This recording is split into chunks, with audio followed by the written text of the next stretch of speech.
Hey everyone, and welcome back to Scholarly Ways here on YouTube, where we like to take these dense academic articles Yeah. and break them down into something a little bit more Yeah. digestible and fun and accessible. Yeah. So today, we are going to be talking about women presidencies in Africa. Yeah. And we are looking at a 2025 article from the Journal of Culture, Society, and Development. Okay. Written by Gloria Nyambura Kenyatta. She's a doctoral researcher at the University of Freiburg/Arnold Bergstraßer Institute. Interesting. And it's fascinating with a lot of interesting contradictions because we see this global rise in women's leadership. Yeah. But, Africa's often sort of painted with this broad brush of patriarchy. Right.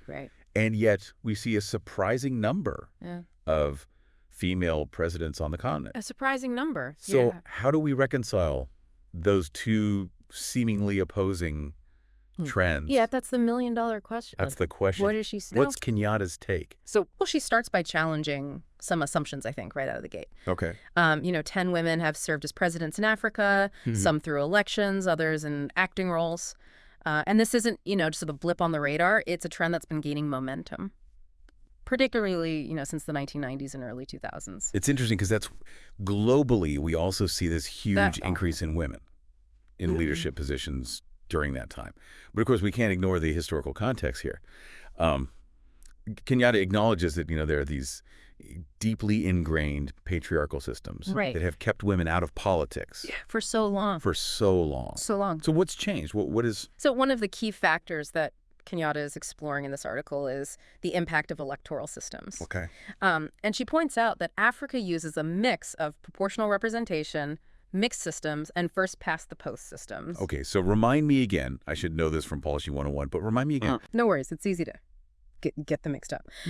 So apportional representation, or PR, as it's often called, is all about ensuring that the number of seats a party wins reflects the proportion of votes they received. So this is often done using party lists, where parties rank their candidates and seats are allocated based on the overall vote share. Gotcha. And so she found that system tends to lead to more women in parliament. Exactly, and especially the closed list model, where voters choose a party rather than a specific candidate. Okay. That this really incentivizes parties to include more women on their list to make them more representative and appeal to a wider range of voters. And in fact, 6 of the top 10 African countries with high female representation on parliament use PR, including the top 3, Rwanda, South Africa, and Namibia.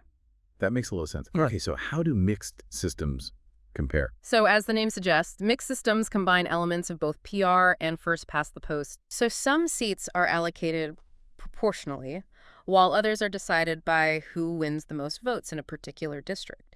And the impact on women's representation can vary, depending on how the specific system is designed. Gotcha. And then first-past-the-post, that's like the winner takes all? Exactly. The candidate with the most votes wins, even if they don't have a majority.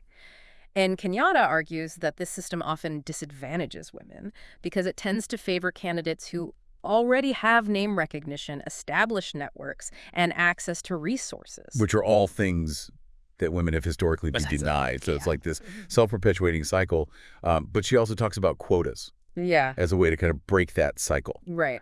She uses this term, temporal special measures, or TSMs. TSMs are quotas, essentially mechanisms to guarantee a certain level of representation for specific groups like women. They can be implemented through reserved seats, where a certain number of seats are specifically set aside for women, or through candidate quotas, where parties are required to have a certain percentage of female candidates on their lists. And she points out that there's been pushback against those quotas. Absolutely. Some critics argue that they're unfair, that they create a glass ceiling, or even reinforce the idea that women need special treatment to succeed.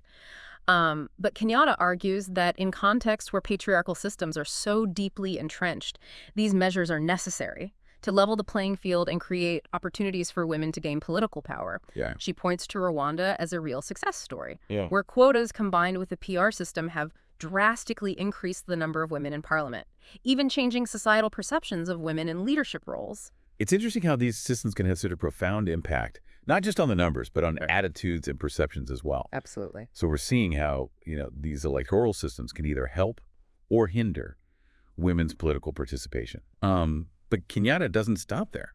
She goes on to argue that political parties themselves play this really crucial role, acting as gatekeepers to leadership positions. Yes, and she points out an interesting paradox, I think, here.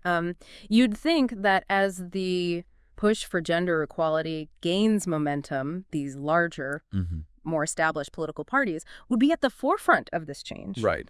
But her research suggests that smaller parties are often more open to supporting... Wait, really? Why is that? Yeah, so she suggests that smaller parties, being less entrenched in the existing power structure, are often more willing to take risks and challenge the status quo. Okay. They have less to lose by supporting candidates who might be seen as outsiders. Makes sense. They're more agile. Yeah. Less bound by tradition. Yeah. And we see this playing out in Joyce Banda's rise to the presidency in Malawi. Exactly. She faced resistance within her own party, the People's Democratic Party. Yeah. Ultimately formed her own party, the People's Party, and this gave her a platform to build support and ultimately win the presidency. Right. A compelling example of how smaller parties can be these vital incubators for women's political leadership. Yeah, it's a testament to her resilience and her strategic thinking. Absolutely. But it also highlights the importance of challenging those traditional power structures within larger parties as well. Right. Yeah. So how do we create more space for women to rise through the ranks and gain that influence? Well, Kenyatta argues that, formalizing nomination processes and promoting more women to leadership positions within party structures can help level the playing field. Okay. This means moving beyond just having women on the ballot and ensuring they have a real voice in shaping party agendas and decision-making processes. It's not just about representation. It's about actual power and influence. Yeah. And this is where I think the work of civil society organizations becomes so important. They're not just advocating for more women in elected office, but they're also pushing for these internal party reforms, leadership training, mentorship programs to empower women to take on those key roles. Right. And speaking of empowerment, Kenyatta also highlights this really crucial link between education and women's political participation. Yeah, she argues that education is key to empowering women to challenge patriarchal norms and engage more actively in public life. It equips them with the knowledge, the critical thinking skills, and the confidence to step outside traditional roles and demand a seat at the table. And she backs this up with data, right? Showing this clear correlation between higher education levels and increased political participation among women. Makes sense. Intuitively, right? Education helps women understand the complexities of the political landscape, articulate their views effectively, navigate those often intimidating power dynamics. It also helps dismantle internalized barriers and societal expectations that limit women's aspirations. It's about breaking down those mental and social barriers that tell women that they don't belong in these spaces. Exactly. And speaking of breaking down barriers, Kenyatta emphasizes this really important role played by women's rights organizations, or WROs, as she calls them. They're doing such incredible work on multiple fronts. They're lobbying for legislative reforms. They're providing training and mentorship to aspiring women leaders, educating voters and monitoring elections to ensure fairness and transparency. Right. They're the boots on the ground, pushing for change at every level. They are. And she even gives data on the sheer number of these organizations across Africa, highlighting their growing influence. It's impressive. She mentions groups like the Forum for African Women Educationalists, FAWE, the Feminists for Peace, Rights, and Development, FEMNET, and the African Women's Development Fund, AWDF, all doing really vital work at both the continental and regional levels. It's really inspiring to see such a vibrant and dedicated network of organizations working to empower women and change the face of politics in Africa. Absolutely. And I think what's striking about her research is that she doesn't just focus on the challenges. She also points to the real progress that's being made and highlights the factors that are driving this positive change. Yes, she acknowledges the ongoing obstacles, but also emphasizes the strides being made and the potential for further progress. It kind of leaves you with this sense of cautious optimism, recognizing the complexity of the issue, but also highlighting the very real gains being made. Welcome back to Scholarly Waves, everyone. So we've been unpacking Gloria Nyambura Kenyatta's research on women's presidencies in Africa. This was published in the Journal of Culture, Society, and Development. Right. And we've seen how, electoral systems, political parties, education, civil society all play a part.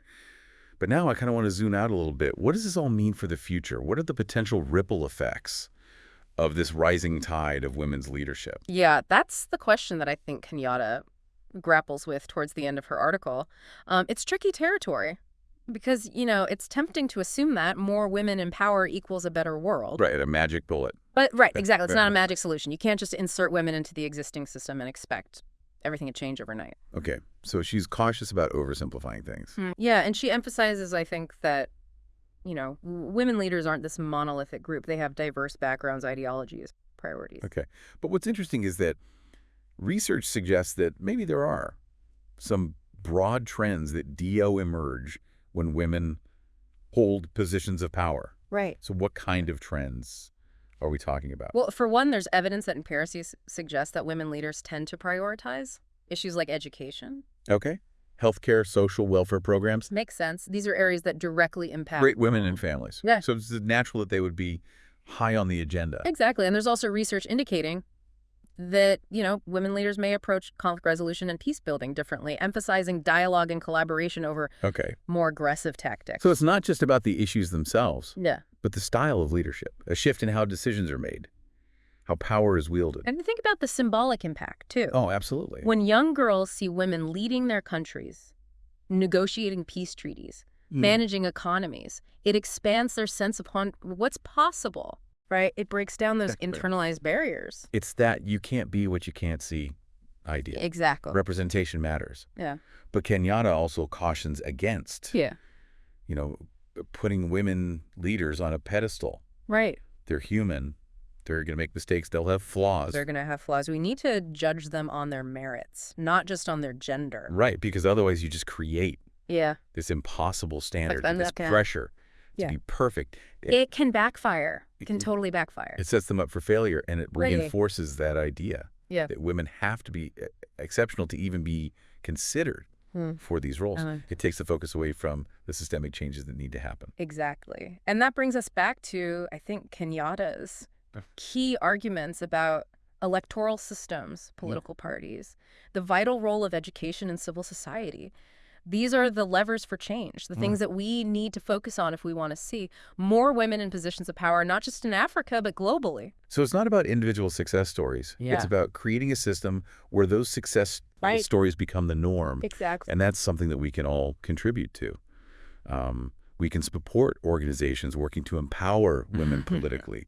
We can challenge those ingrained biases in our own communities. We can vote for candidates who champion gender equality. It's about changing the conversation, shifting those deeply rooted power dynamics. Yeah. And ultimately, that's what I think Gloria Nyambura Kenyatta's research encourages us to do. Yeah. To think critically, to challenge assumptions. Yeah. And to actively work towards a world where women's leadership isn't the exception, but the expectation. Beautifully said. I love it. Well, it's been a fascinating deep dive into this really important topic. So a huge thank you to Gloria Nyambura Kenyatta for her insightful work, and to you, our Scholarly Ways community, for sending us this article and sparking this discussion. And to our viewers, keep those sources coming. We're always eager to explore new research and share those valuable insights with you. Don't forget to like, subscribe, and share this video with anyone who might be interested. And let us know your thoughts in the comments below. What resonated with you most? What questions do you still have? Until next time, keep those scholarly waves rolling.